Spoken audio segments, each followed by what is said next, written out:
The last time the Iowa football team was on this kind of roll, the university's next graduating class wasn't even born yet. For most of the state, this is even better news than record crop yields. But even with the second longest winning streak in the nation, some fans, because of their nitpicking nature, can't seem to enjoy the ride. We're not putting people away. Our quarterback throws too many picks. We need more consistency. Enough! Stop and smell the Rose Bowl, will you? This is Iowa we're talking about, not the Florida Gators. At the midway point of the season, Iowa is the only Big Ten team without a loss, and you can't relish how difficult that is to accomplish? What a bunch of BCS. This is Iowa, where the bookies don't reward us with point spreads as wide as Texas. This is Iowa, where warm weather would-be recruits see their first container of antifreeze and do a quick wind sprint back home. What you see here will never be USC. They are thoroughbreds, and we are plow horses with an attitude. This is Iowa, where the Midwestern mentality is supposed to be about appreciating what you have. And what you have is a first-class head coach and a team that's winning any way it can. If you want perfection, I suggest you look in a mirror and start there. Good luck with that, and go Hawks. There's an old blues song entitled, "Everybody Wants to Go to Heaven, but Nobody Wants to Die." I'd like to write one called, "No Way Some People Will Ever Get to Heaven and They Should Die." The two Chicago men who killed 7 employees in a suburban restaurant during a robbery back in 1993 have finally had their day in court, but unlike their victims, they'll be allowed to live out the rest of their days. After viewing the grisly evidence, 2 different juries voted a collective 21-3 in favor of putting these animals on death row. But because Illinois law says the vote must be unanimous, state prosecutors had to settle for life in the pen. You may be against the death penalty or you may be for it, but why have a law where the overwhelming majority is overruled by the razor-thin minority? When one person can overturn 11 others' decision, you've turned a democratic courtroom into a moral dictatorship. May I respectfully suggest that you change the law to 2/3 of the vote or get rid of it altogether. To hold someone's fate in your hands is an overwhelming responsibility, but what most every one of these jurors felt was 7 innocent souls crying out for a payback. It's crying shame they didn't get it. Attention, all you married men who love your wives and are wondering how you can get her to flash those beautiful bedroom eyes more often. Forget the flowers, grab a mop. According to a recent study involving almost 7,000 married couples, sparks are more likely to fly when the man of the house gets down on his knees and proposes to scrub the toilet bowl. I know. We're men, not maids. But gentlemen, focus here. Keep your eye on the prize. Washing the sheets is not a slight to your manhood, not if it helps you get the missus to rendezvous on them later. If you're frustrated that your libido's headed for the sidelines, why not try dusting some blinds? If you don't want her to slap your hands away when you get frisky, try dipping those hands in a sink full of dishes first. Look, just because a lot of men could exist with an easy chair, a beer cooler, and a big screen, doesn't hide the fact that most women are willing to play house when they have a clean house. Bottom line, gentlemen, if you want to work out the wrinkles out of your married love life, grab an iron. Turns out that perfect pleats turn her on. So go work it, Tiger. If you're a famous retired tennis player who comes clean on your drug-using past, are you double faulting or posting another ace? Admitting that he used crystal meth in his upcoming biography means that Andre Agassi either felt that he needed a hook to ensure increased book sales, or he actually wanted to set the record straight for his own peace of mind. Now, living in a world where top spin doctors have implanted cynicism in the public's DNA, it'd be easy to forfeit Andre's apology and just file the whole thing away under pampered and selfish athletes. But because the Agassi who screwed up isn't anything like the Agassi who fessed up, I think he deserves a major ovation. Look, Agassi needs more money and more fame, like Hugh Hefner needs to find companionship on eHarmony. We actually have a man here voluntarily admitting to a mistake. Not a man in damage control mode, a man who once was out of control and is still ashamed enough to let you judge him for it. Agassi once told us that image is everything. Now he's telling us that truth is the thing that earns one's character a place on center court.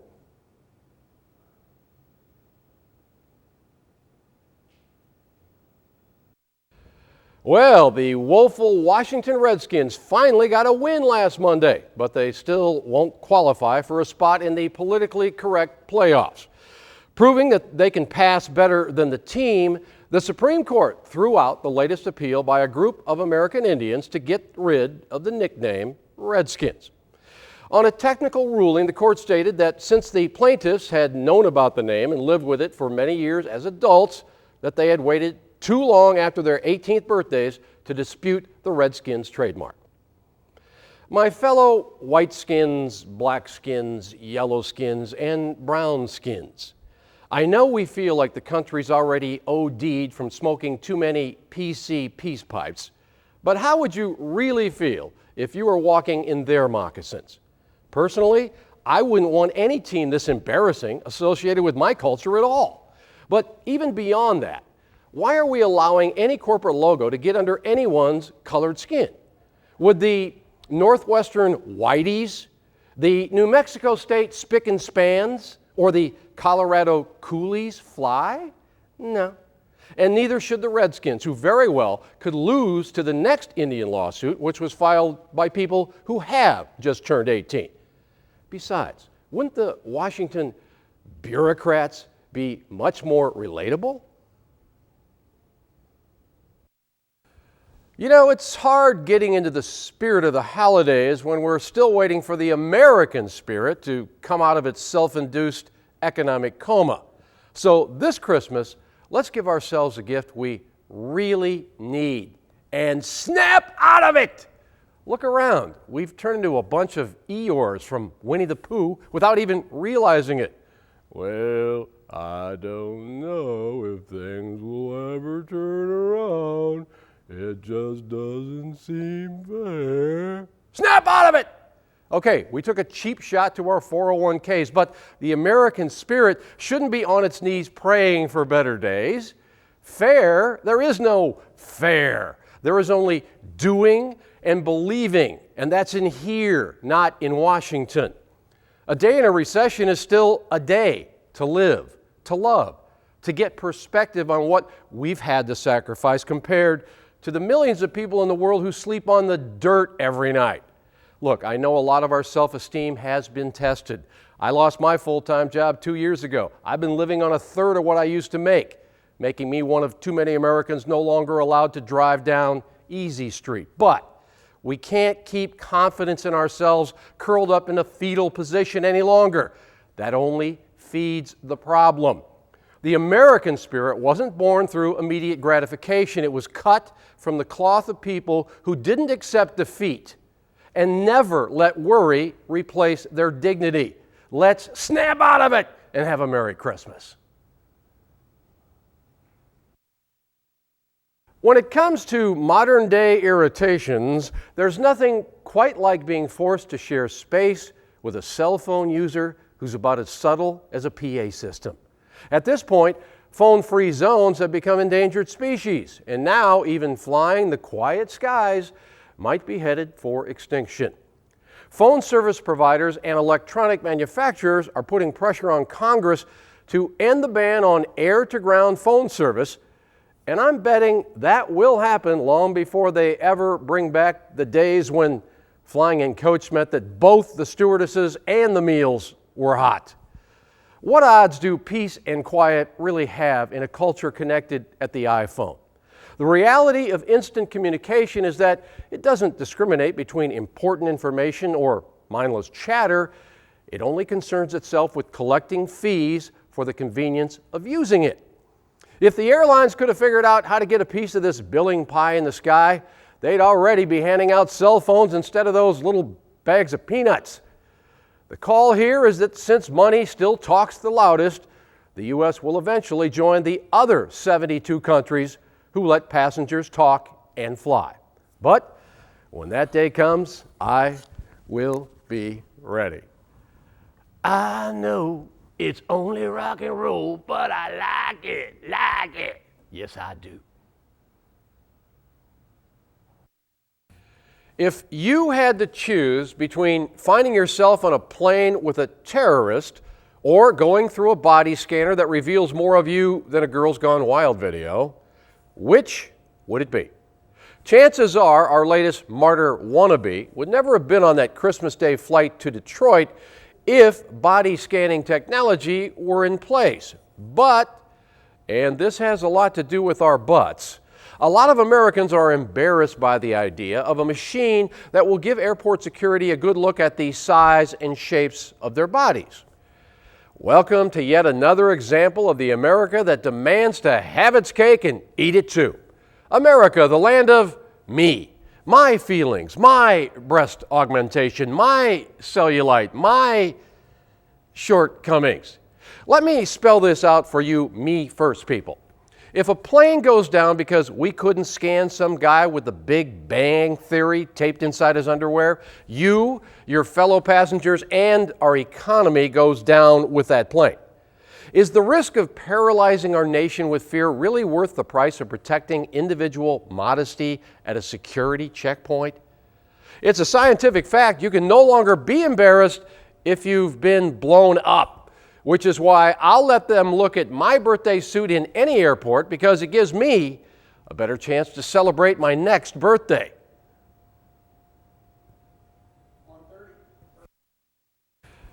Gay marriage is one of this nation's heated debates right now.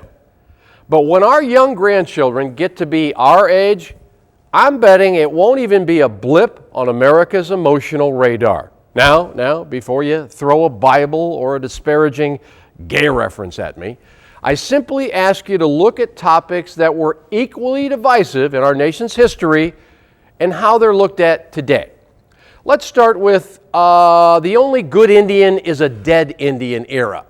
Most of today's Americans are embarrassed by our land-grabbing methods, but at the time, if you didn't think wiping out tribes with rifles or smallpox was the right thing to do, you were actually un-American. Then, of course, there's the inglorious aftermath of slavery, which shackled humans in the chains of second-class citizenship up until 50 years ago. But today, white people help elect black people into office. Remember when anyone even mentioning the word divorce was treated like a leper? Now we all know someone who's been there. Women in the business world instead of the kitchen, like that's going to happen. But like so many things once considered taboo, it did. And that's what will eventually happen with gay marriage. Not because our grandchildren will all believe in it, but because they just won't think it's that earth-shaking of a deal, one way or the other.